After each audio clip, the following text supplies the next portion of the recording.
Hello everyone and welcome back to the History of Scotland, episode 47, A Lion Caged. I'm your host Fraser, and today we delve deeper into the tumultuous era of the Scottish history of William I, following a pivotal event that reshaped the destiny of the nation. In our last episode, we journeyed through William's audacious invasion of England, a campaign spanning from September 1173 AD to the dramatic aftermath of the Battle of Alnwick in June 1174. This historical episode stands as a testament to ambition and the fragile nature of medieval power struggles. The Battle of Alnwick was a disastrous defeat for Scotland. Obviously, our King William I, decided to charge head first into a charging cavalry, outnumbered at least 3-1.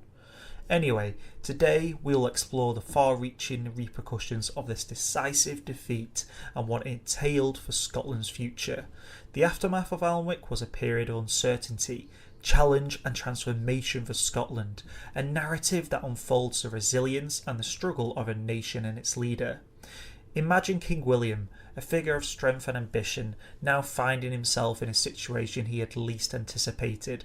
His capture led to his journey to Newcastle, not as a conquering king, but as a prisoner in chains. This image is a stark contrast to the William we knew, the monarch who dared to challenge England. What thoughts might he have crossed his mind during this humbling journey? Was it regret, defiance, or a contemplative strategy for the future? This episode seeks to unravel the thoughts and plans of a king in captivity. The journey to Newcastle under the watch of Ralph de Glanville was just the beginning of William's ordeal. His subsequent transfer to Northampton and then Falaise in Normandy was a journey of reflection and strategization. Scotland, in the wake of its king's capture, faced a dilemma. The loss at Alnwick wasn't just a defeat in battle, it was a critical blow to the nation's sovereignty and its standing among neighbouring realms. How did Scotland react to the absence of its king and the presence of Henry II's army on its soil? The answers to these questions are crucial in understanding the dynamics of medieval Scottish politics and society. The defeat and capture of William posed a fundamental question about his reign. Would he be removed as king for his failure like previous kings had been, or would he, against all odds, pull Scotland through the dark times? Join me as we follow King William's journey as a king now caged, as we explore the depths of his trials and the resilience of Scotland. From his capture to the political manoeuvrings that ensued, we witness the unfolding of a story that is as much about a king as it was about a nation fighting for its identity and survival. Get ready, this will be a long one, probably longer than 30 minutes, but it's the least I can do for missing last week's episode. So let's embark on this journey together, exploring the twists and turns of Scottish history in the wake of the Battle of Alnwick.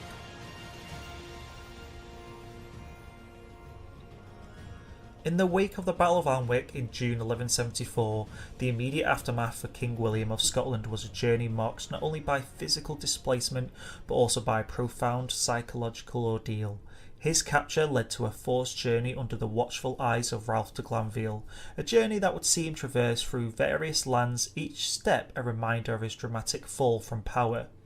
As William was escorted to Newcastle, the king, once the epitome of Scottish sovereignty, found himself in a vulnerable and humiliating position. This journey to Newcastle, far from the triumphant marches of a sovereign, was a procession of defeat. Shackled and under close guard, William's thoughts during this time would have been a complex tapestry of regret, contemplation, and perhaps a relentless search for redemption. He would have pondered the missteps that led to his capture, the fate of his kingdom now leaderless, and the uncertainty of his future.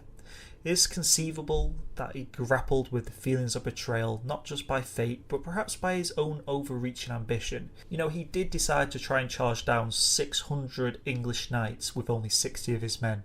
So, in reality, is this something that was going to happen anyway? Was his headstrong approach too much? Following his brief sojourn in Newcastle, William's journey continued to Northampton. This leg of the journey likely offered him time to reflect on the broader geopolitical implications of his capture, as he heard about further rumblings about what was going on in Scotland. The final leg of William's journey took him across the English Channel to Falaise in Normandy. This journey was not just a physical relocation, but a transition into the heart of the Angevin power under the control of King Henry II of England. Remember, the Angevin Empire under King Henry II's leadership was mainly based in France in terms of like the court. England was kind of a bit more of a subsidiary to Henry, hence why the revolts were happening in the first place, to be honest. Anyway, Falus, a fortress steeped in Norman history, would have been a poignant reminder of the formidable power of the English crown, a power that now held William's fate in its hands. At Falus, William found himself in a foreign land. Far from his realm and subjects, this distance from Scotland would have been more than geographic. It was a chasm that separated him from his authority and influence. It is likely that during his time in Falus, William experienced a profound sense of isolation and helplessness, a king without a kingdom, a ruler without sovereignty. There he met Henry II of England, someone who would have not been too happy with how William took advantage of the situation that landed on Henry's doorstep. In the grand halls of Falus, a fortress renowned for its strength and historical significance to the Normans, the atmosphere would have been charged with a mix of solemnity and unspoken tension. For William, this meeting was a confrontation with his captor, a ruler whose authority he had challenged, leading to his current predicament. For Henry II, it was an opportunity to assert his dominance and dictate terms to a king who was now effectively his prisoner. As the two monarchs faced each other, the contrast in their circumstances would have been stark. Henry, secure in his power and authority, faced a defeated and captive William. The psychological impact on William, stripped of his royal autonomy and brought before Henry in chains, would have been profound. This was a moment that tested not just his resolve as a king, but his dignity as a sovereign. The dialogue between them, though not recorded in detail, would have revolved around the conditions of William's captivity and the future of Scotland under English influence. Henry, known for his political acumen and strategic mind, would have likely approached the conversation with a blend of sternness and calculated diplomacy. He would have been aware of the significance of this moment, not just for asserting his control over William, but for sending a clear message to the broader realm about the consequences of challenging his authority. For William, this meeting was a moment of reckoning. He was in a precarious position, needing to negotiate not only for his freedom, but also for the autonomy of his kingdom. His responses and demeanour would have been a delicate balance between showing submission to secure leniency and maintaining a semblance of royal dignity. It was a tightrope to walk between the personal humiliation of a defeat and the overarching need to safeguard Scotland's interests. During these discussions, though, Henry II made the decisive move to send an English army to occupy Scotland. This strategic decision was not merely a response to the capture of a rival monarch, but a calculated effort to capitalise on Scotland's vulnerability and assert English dominance in the region. The occupation of Scotland by English forces represented a significant shift in the power dynamics between the two kingdoms. It was a clear demonstration of England's military strength and its willingness to exert direct control over Scottish affairs.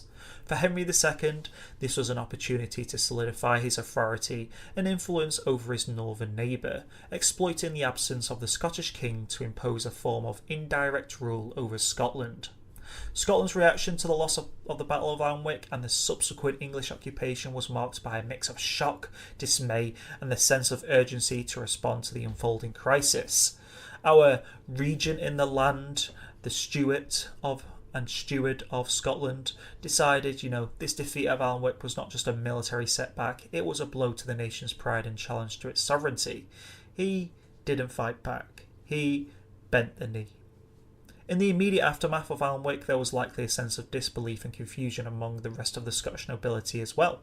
The sudden absence of their king, coupled with the swift English occupation, would have created a power vacuum and a crisis of leadership. Scottish nobles faced the reality of English troops on their soil, and that would have been forced to make some difficult choices between resistance and submission. The occupation by Henry's army was met with a varied response across Scotland. This period likely saw a mix of diplomacy, manoeuvrings, local resistance, and the efforts to maintain some semblance of normality under the extraordinary circumstances. The Celtic nobles of the north certainly weren't happy with this occupation, whereas the Norman nobles accepted it more due to the close ties they had with England. As King Henry II and William discussed the treaty, The Treaty of Alnwick was then signed in 1174. It was a watershed moment in Scottish history, reshaping the political landscape of Scotland under relation to England. This treaty was not merely a diplomatic agreement, but a drastic realignment of Scotland's status as a sovereign nation, following the capture of Henry. Central to the Treaty of Alnwick were the terms that deeply impacted Scotland's sovereignty and financial stability. The most significant stipulation was William's recognition of Henry II as his feudal superior. This acknowledgement was a stark departure from Scotland's long-standing tradition of an independent kingship. By accepting Henry as his overlord, William was not just surrendering his personal autonomy, but also subjugating Scotland to English sovereignty. This move fundamentally altered the relationship between the two kingdoms, placing Scotland in a position of subordination to England. Another crucial aspect of the treaty was the financial obligation imposed on Scotland. To secure his release and regain control over his kingdom, William agreed to pay a hefty ransom for the cost of the English army's occupation of Scotland. This cost was warranted at 40,000 Scottish marks, equivalent to approximately 26,000 at the time, a considerable sum that reflected the severity of William's situation and the extent of English control. To fulfil this obligation, the head of the Stuart dynasty and Steward of England was asked by William to levy taxes on his subjects, a decision that would have likely placed a significant burden on the Scottish populace both financially and societally. Furthermore, the Treaty of Alnwick had profound ecclesiastical implications. It placed the Scottish Church under the jurisdiction of the Church of England. If you remember, this was something that the Scottish Church tried to fight against in previous episodes. Anyway, this condition was not just a religious formality, but symbolised a deeper erosion of Scottish independence. The Church, an integral part of medieval society, was a bastion of national identity and autonomy. By subjugating the Scottish Church to English authority, the treaty further diminished Scotland's independence. If we now examine the Treaty of Alnwick more closely, the exact text reveals the profound nature of King William's submission to Henry II. Language used in the treaty is stark and unambiguous, outlining the new relationship between Scotland and England. The treaty begins with a clear declaration of the agreement. "This is the agreement and treaty which William, King of Scots, made with his Lord King Henry, the son of Maud, the Empress." This introductory clause sets the stage for the drastic shift in power dynamics, identifying Henry II not just as a king, but as William's Lord King, a title signifying William's subservience. The treaty continues. "William, King of Scots, has become liegeman of Lord King Henry, against every man in respect of Scotland and in respect of all other lands, and he has done fealty to him as his liege lord, as all other men of the Lord King are wont to do." This passage is critical as it explicitly states that William, in his capacity as King of Scots, is now the liegeman of Henry II. The use of "against every man" underscores the totality of this allegiance, indicating that William's loyalty to Henry subserves any other commitments, whether within Scotland or in his other lands. Furthermore, the treaty specifies that William has performed the traditional acts of fealty and homage to Henry II, rituals that were deeply symbolic in the medieval feudal society. These acts were public demonstrations of William's position as a subordinate to Henry, further solidifying the change in their relationship. The treaty also contains a clause that is particularly telling. "Likewise he has done homage to Henry the King, son of King Henry, saving only the fealty which he owes to the Lord King, his father." This section reveals the layered nature of William's vassalage, extended not just to Henry II, but also to his son, Henry the Young King. This clause ensured that Henry and young King Henry, so King Henry II's heir, would still be the overlord of Scotland even after King Henry II's passing. For listeners interested in a deeper dive into the historical and political nuances of this pivotal treaty, I'll be conducting a full reading of the Treaty of Alnwick at the end of this episode. This reading will provide a comprehensive understanding of the treaty's terms and its significance in the broader context of Scottish and English history.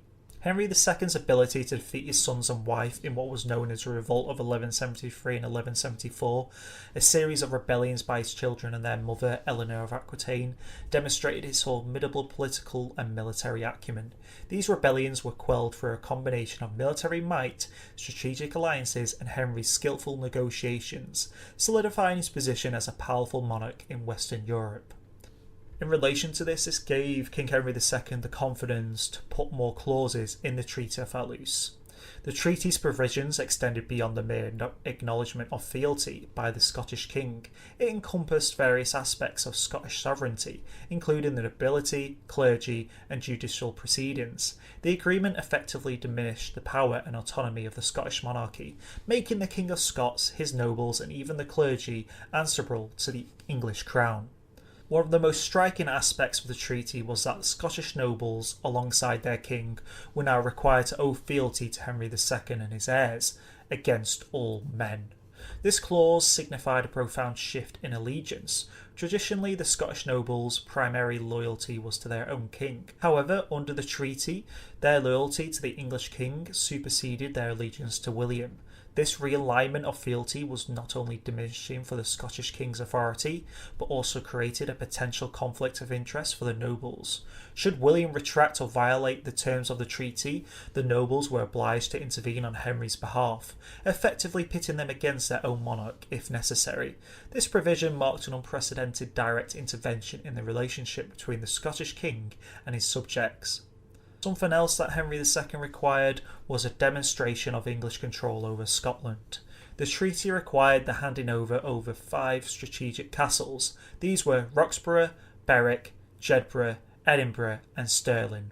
These castles were to be garrisoned by English soldiers, with the cost borne by Scotland. This not only represented a loss of territorial control, but also a significant financial burden on the Scottish kingdom. The treaty also detained responsibilities regarding fugitives. England was granted the authority to try Scottish fugitives, while Scotland was required to hand over English felons. This provision further underscored Scotland's subservient position, as it allowed English legal judiciary to extend into Scottish affairs.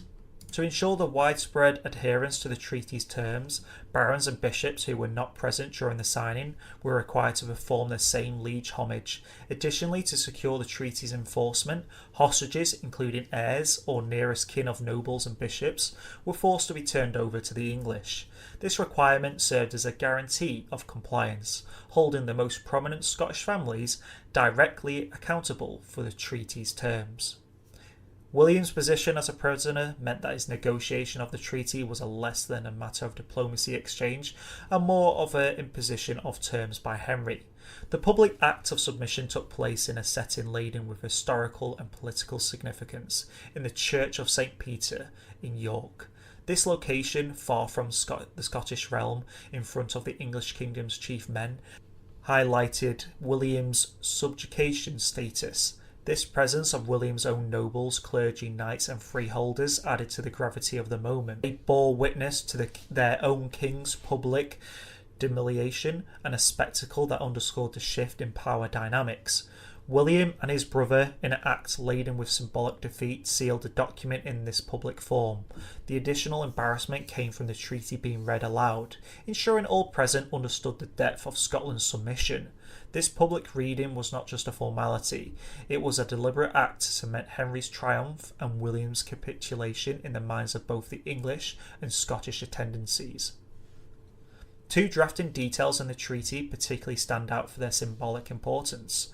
Firstly, the consistent reference to Scotland as a land rather than a kingdom was a subtle but powerful demotion of Scotland's status. This linguistic choice anticipated the tactics used by Edward I over a century later, diminishing the perception of Scotland as an independent kingdom.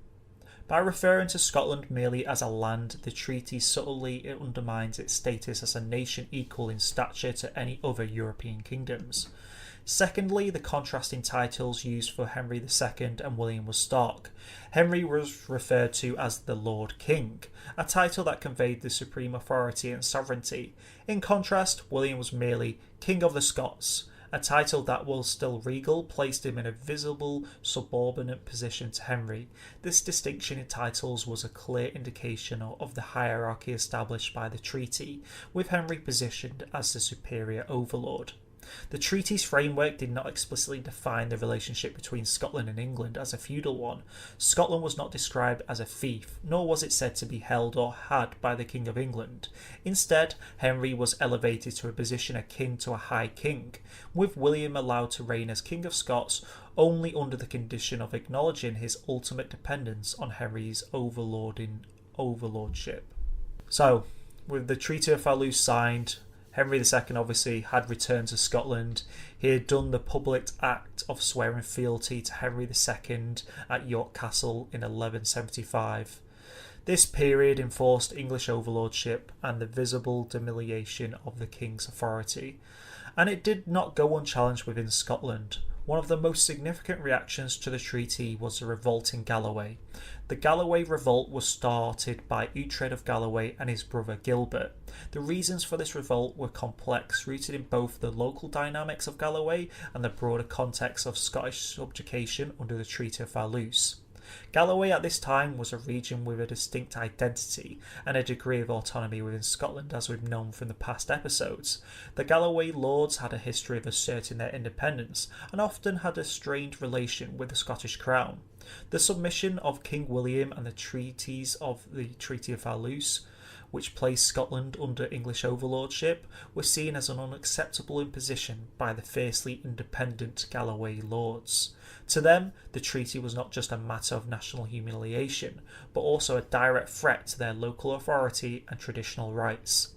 The Galloway revolt was therefore a response to a multiple of grievances. It was fueled by the desire to resist the encroaching English influence and to protect regional autonomy against the perceived weakness of the Scottish crown. The revolt was a manifestation of the discontented and the unrest that the Treaty of Fallouse had stirred within Scotland, highlighting the challenges William faced in maintaining control and unity in a kingdom now fractured by external subjugation and internal dissent. Uhtred of Galloway and his brother Gilbert were prominent figures in the history of medieval Scotland, particularly known for their role in this revolt. They belonged to a powerful family in Galloway, a region in southwestern Scotland. Uhtred, the elder of the two, was the Lord of Galloway, a title that carried significant authority and influence in the region. His brother Gilbert also held considerable power and was instrumental in the revolt against the Scottish crown and English influence in Scotland. The Galloway family had established a king of regional dominion, which was often at odds with the Scottish king's centralising policies. Uhtred did lead an army in the invasion. He did join, if you remember, King William in the invasion, but as soon as King William was captured, Uhtred rode back to Galloway, hearing of the king's defeat and knowing what would become of it. He rode back to his lands, ready to steer the revolt. Once King William signed the Treaty of Fallouse in 1174, Uhtred and Gilbert saw an opportunity to assert their autonomy and resist the encroaching power of the Scottish crown, especially the Davidonian Revolution. Now weakened and compromised by English overlordship, the treaty was deeply unpopular in many parts of Scotland, perceived as a national humiliation as a betrayal of Scottish sovereignty. For the fiercely independent lords of Galloway, this was an intolerable situation. Seizing upon the unrest and dissatisfaction caused by the treaty, Uhtred and Gilbert led a revolt that was marked by significant violence against the Normans and English in their land. This resistance was not just a political rebellion, but also had elements of ethnic and cultural conflict. The Normans, who had established themselves in parts of Scotland following the Norman conquest of England and the Davidonian Revolution as we know, were seen as foreign oppressors, and their presence was resented in regions like Galloway. Uhtred and Gilbert's campaign against the Normans and English in Galloway involved the slaughter of many settlers and soldiers. This violence was a clear message of defiance against the Scottish crown's subservience to English authority and an assertion of Galloway's regional independence. The brutality of these actions also reflected the deep-seated animosity towards foreign influence and control. The actions of Uhtred and Gilbert in Galloway were a significant part of the wider resistance in Scotland to the Treaty of Alnwick. Their revolt highlighted the challenges that William would face in maintaining control over his kingdom now that he's returned. The Galloway revolt was emblematic of an episode in struggle for Scottish autonomy and regional independence. During the massacres, they also swiftly moved to expel the king's bailiffs and guards, and turned against the English and French settlers in the region, as we know. This action was a direct response to the perceived weakness of the Scottish monarchy. The brothers' forces besieged, captured and destroyed the defences and castles established by the king in Galloway, eliminating any symbols of the king's authority in their domain. However, the narrative takes a dramatic turn, revealing a deep rift between the brothers. While it was initially believed that both Uhtred and Gilbert were united in resistance, it became clear that Gilbert was actively opposing the Scottish crown. Uhtred, in contrast, found himself besieging Gilbert's son Malcolm, and this makes more sense. Uhtred did serve in the court for William. He did fight in the invasion. He did lead an army in the invasion of England, so he did seem like William's man in Galloway. So really, I think we can put it down to Gilbert being the one who wanted to stir the pot and get Galloway independent, and Uhtred was only really stirring the pot to get rid of England overlordship. So in short, Uhtred is against England, whereas Gilbert is against both Scotland and England. Anyway, Uhtred's capture and brutal mutilation by his nephew underscored the intense familial and political strife within Galloway. Gilbert's actions during this period were bold and almost altered the course of British history. He sought to establish a direct relationship with King Henry II, bypassing the Scottish monarchy, therefore proving the point that Gilbert wanted Galloway to be independent from Scotland, whereas Uhtred just wanted England to be removed from Scotland and keep his subservient nature to the Scottish crown.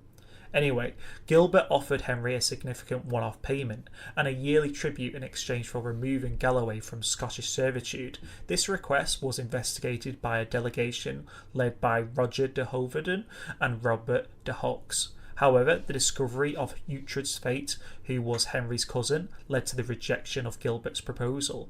This rejection was a pivotal moment, as it prevented a potential realignment of allegiances and power structures in the region. Once William returned to Scotland, it complicated matters further for Gilbert. He was forced to reconcile with the two kings, travelling to England in 1176 and paying a hefty fine, and handing over his sons as hostages to ensure his further compliance. Gilbert's reign in Galloway was characterised by his hostility to the Scottish kings and his resistance to Norman influence, maintaining a strong Gaelic following. This stance made him popular in Galloway, but alienated him from the Scottish monarchy. King William, in turn, cultivated the loyalty of Uhtred's sons, Ronald, using him strategically in the ongoing struggle for control over Galloway. Uhtred was one of William's greatest men. In the invasion, Uhtred was there in every battle. Uhtred was a strong man for William, maybe potentially a friend, so this explains the tensions that were coming. The tensions between Gilbert and William remained high throughout the 1180s, with Gilbert known for his raids into eastern Galloway controlled by Scotland. Once Gilbert died in 1185, however, while still at war with William, his sons, still in Henry's custody, significantly changed the political landscape. It eased the way for William to install Ronald as Gilbert's successor, thereby reasserting his influence over Galloway and allowing Uhtred's sons, obviously Uhtred's now dead, Uhtred's sons to become the rulers of Galloway, paying back Uhtred's loyalty to King William. This series of events highlights the turbulent and often violent nature of the politics in Scotland as we know. From the king's perspective, the revolt in Galloway led by Gilbert was not just a regional uprising, it was a direct challenge to his authority. Him killing Uhtred was also personal. The conflict between Uhtred and Gilbert provided an opportunity for William to exploit these divisions and weaken the revolt from within. By supporting his friend, Uhtred's son, Ronald, William aimed to install a leader in Galloway who was more amenable to his rule. This move was a classic example of medieval power politics, where familial divisions were often used to an advantage by savvy monarchs. Once Ronald was installed, Uhtred was avenged. Yes, the king had to manoeuvre some armies and play a bit more of a diplomatic game in the future to make sure Galloway became fully subservient again, but regardless, this allowed Uhtred's lineage to carry on and Gilbert's to die off. One significant move in the revolt as well was the construction of a castle at Dumfries by William. This castle was not just a military installation, it was a symbol of royal power and a strategic tool to maintain control over the region. Ronald was installed at the castle of Dumfries, and the castle served multiple purposes. It acted as a deterrent against further rebellion and a base from which Ronald and royal forces could operate a tangible representation of the Scottish crown authority in Galloway. Its construction would have been a clear message to the Gallowegians, an often potential rebellious region that the king was capable of and willing to enforce his rule. So sadly, Uhtred, our friend of William I, is dead. His obviously brother Gilbert would later die, but Uhtred's son would come to rule Galloway, and I think this gives William a bit of closure. Yes, his friend may have died. Yes, his friend may have complicated things trying to revolt to get rid of England as an overlord, but I think William understood Uhtred's intentions and respected them, whereas Uhtred's brother Gilbert didn't want or like William. He wanted his own independence from Scotland, hence why he tried to double deal with the English king. In 1175, amidst the backdrop of internal strife, William and his brother David undertook a significant military campaign in the northern part of the kingdom. They led a force into eastern Ross, a strategic move aimed at bolstering the Scottish authority in a region that was prone to external threats, particularly from the Kingdom of Norway. As part of this campaign, William established two more castles, one at the Black Isle at Eredor and the other at Dunkeith, near the mouth of the Crummer Firth, opposite Cromray. Fortifications were strategically located in between the different firths in the region, and this significantly allowed Scotland to control the proximity to the Norse-controlled territories. The primary aim of constructing these castles was to discourage the Norse Earls of Orkney from expanding their influence beyond Caithness, a northern region of Scotland. By establishing a strong military presence in Easter Ross, William sought to deter any Norse incursions and assert Scottish sovereignty over this frontier region. The construction of these castles was a clear demonstration of William's intent to protect his kingdom's borders and maintain its territorial integrity. And with these castles being constructed, we can safely say the Davidonian Revolution is complete. William is doing what a Norman king would do, building castles.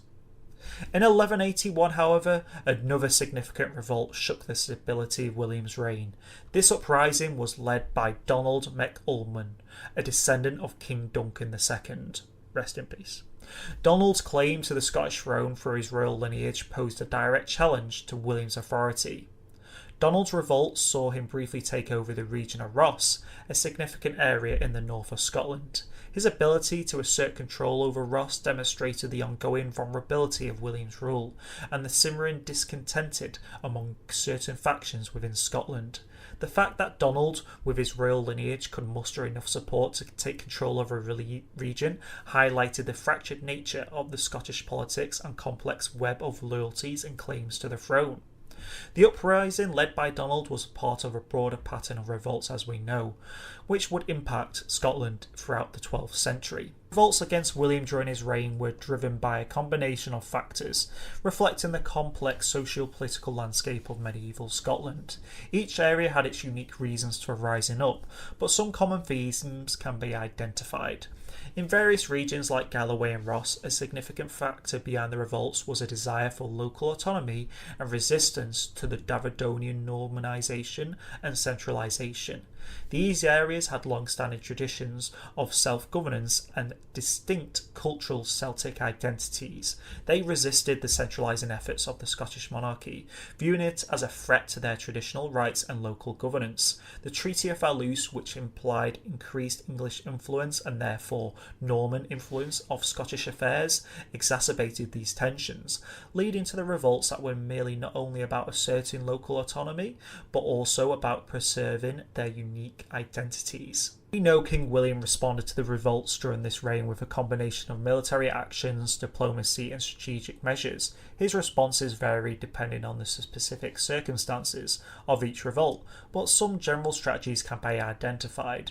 In the face of revolts, William often relied on the use of his army to suppress the uprisings. Military campaigns were launched to regain control over the rebellion regions. These campaigns involved the deployment of royal forces to confront and subdue the rebels. The exact nature of these military actions varied, but sieges, battles and skirmishes were common components of William's efforts to maintain authority.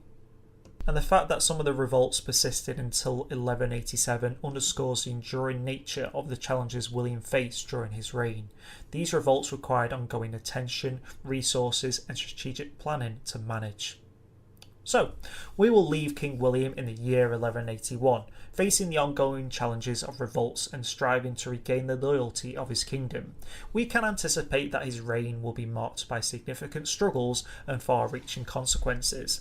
The Treaty of Alnwick, which he has compelled to sign, has reshaped the dynamics of Scotland's relationship with England and introduced a new era of subservience to the English crown.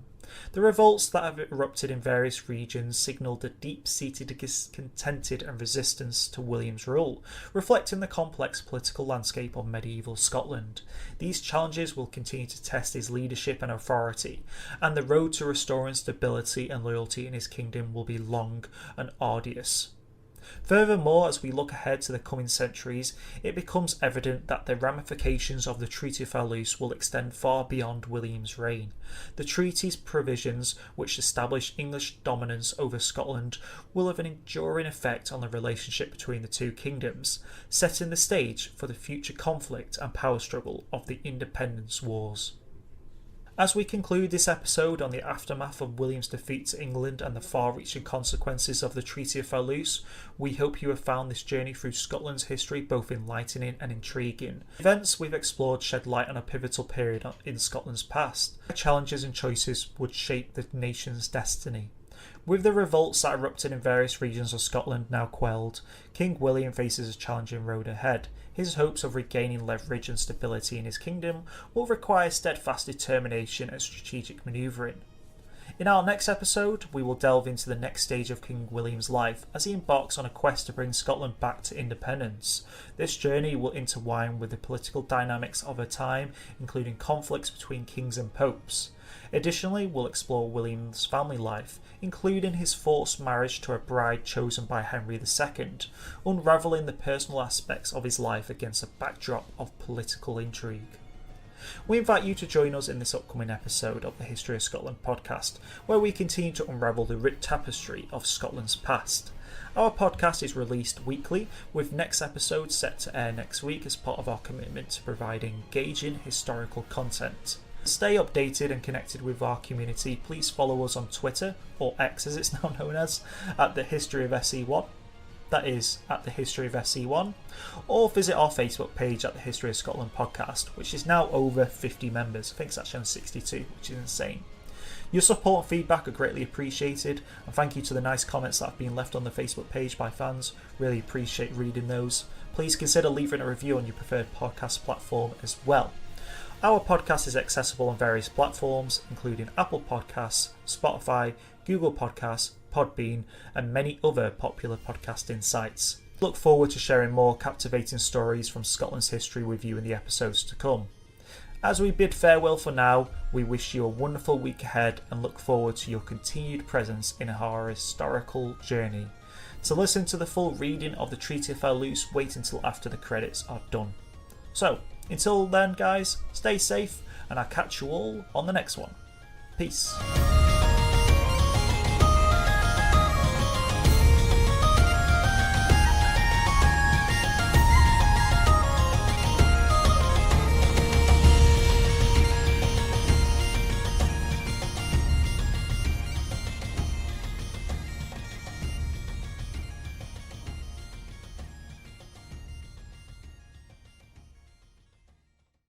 As mentioned, here is a full reading of the Treaty of Alnwick.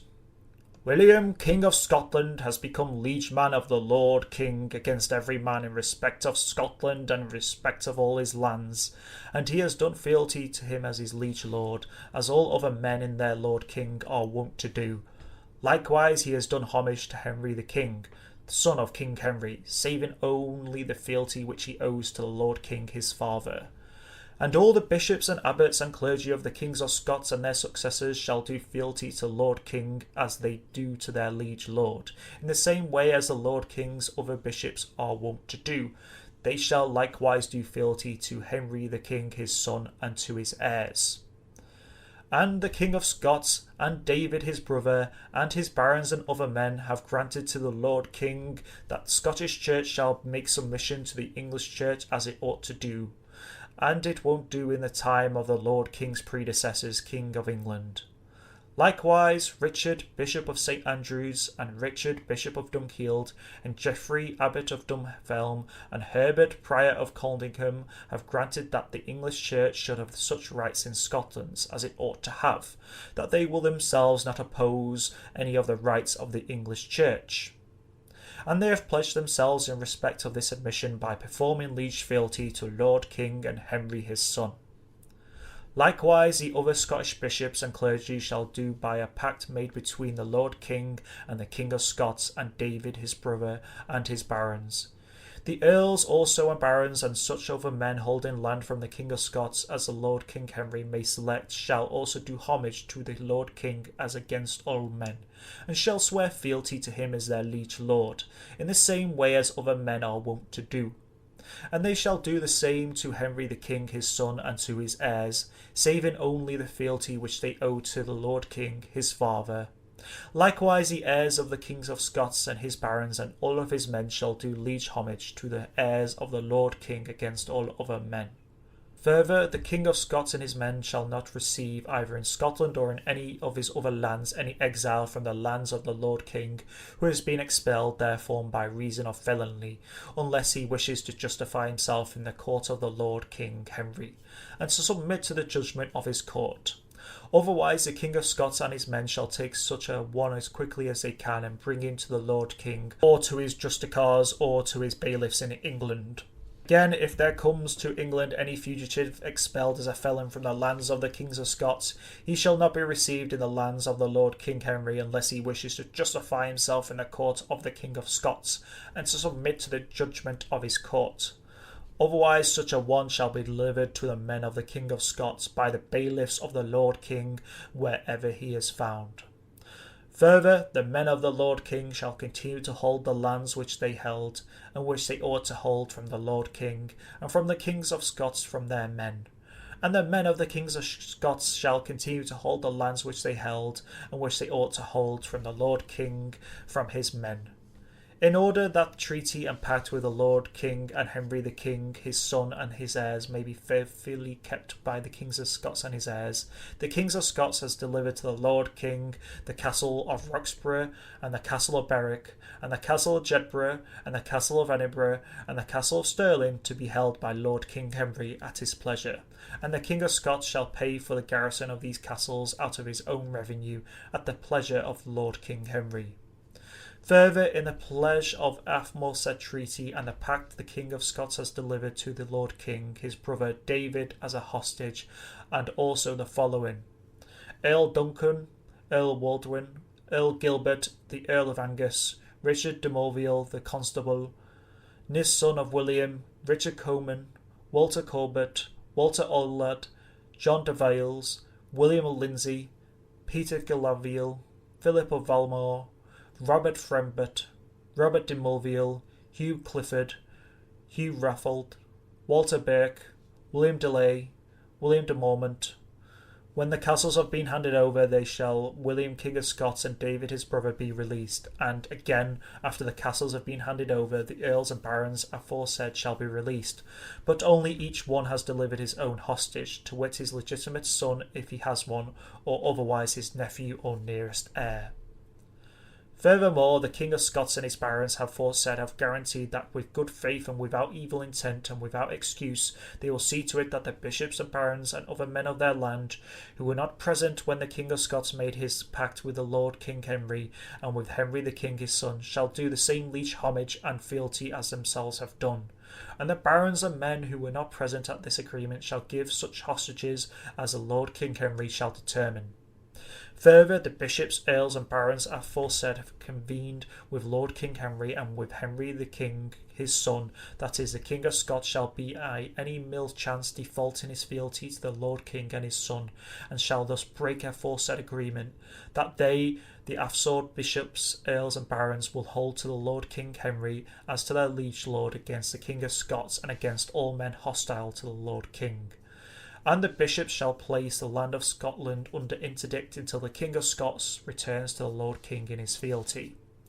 The Lord, the King of Scots, and David his son, and all aforesaid barons and liege men of the Lord King Henry and Henry the King his son, have given full sworn assurance that aforesaid treaties shall be strictly observed by them in good faith and without any evil intent. And these are the witnesses: Richard, Bishop of Archvales, John, Dean of Salisbury, Robert, Abbot of Malmesbury, Ralph, Abbot of Montberg, Herbert, Archdeacon of Ormore-Fantom, Walter of Constances, Roger the King's chaplain, Osbert, Clerk of the Chamber, Richard, son of the Lord King and Count of Poitiers, Geoffrey, son of the Lord King and Count of Brittany, William, Earl of Essex, Hugh, Earl of Chester, Richard de la Hormet, the Constable, the Count of Meulan, Jordan Tesson, Humphrey de Mohun, William of Courcy, the Seneschal, William, son of Alderhelm, the Seneschal, Alfred St. Martin, the Seneschal, and Gilbert Mallet, the Seneschal. Treaty signed at Toulouse. Well, hope you enjoyed reading that treaty. Apologies for any mispronunciations and me struggling to pronounce some names, but there you go. There's a treaty in its full extent. Feel free to look it up on Google if you want to view the full contents of this treaty. But yeah, that was a full reading of it. Thank you very much.